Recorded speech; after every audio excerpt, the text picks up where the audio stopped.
You get your rights before the companies get their bills. Is that something you want, or do you not care? Do you want a people-powered movement, or do you want the corporations to come over and control it for you? To tell you what weed to smoke, to tell you what weed to grow, to how much to pay, if you're even allowed to grow it. Boo!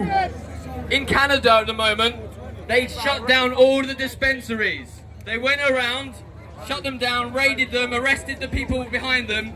They were the ones growing cannabis, serving people like you, face to face. You get to pick up the weed, you smell it, you go, oh, that's the one, I want that one tonight. And then you go home and you can smoke it. But what happened, they had that for like 5-10 years over in Canada. They legalized it, which isn't a bad thing. We want it legalized. We don't want to be criminalized for doing what we're doing, but at the same time, we want to make sure it's the way we want it. Now, nothing about us without us.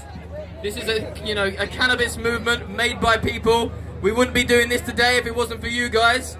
So it's important that you know that you need to fight for what's right. You need to fight for what's yours.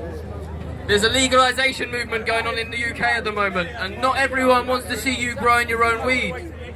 The corporations got a lot of money to put into this. Some of the alcohol companies put in £10 billion to legal companies in Canada that are growing cannabis.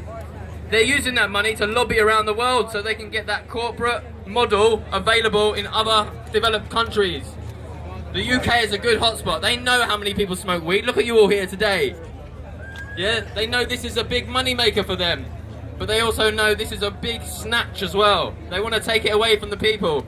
So it's down to you now to make sure that we save the cannabis culture in the UK for what it is. We don't want to see it ruined. We don't want to see it wiped out. We don't want to see this stamped out at all. We want to see this continue to grow.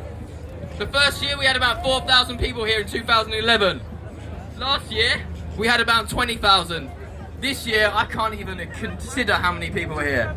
There's got to be over 30,000 people. It's thick, it's fast, it's fat, it goes right to the back past the pond, up to the fountain, right to Marble Arch. Cannabis has taken over London today. We've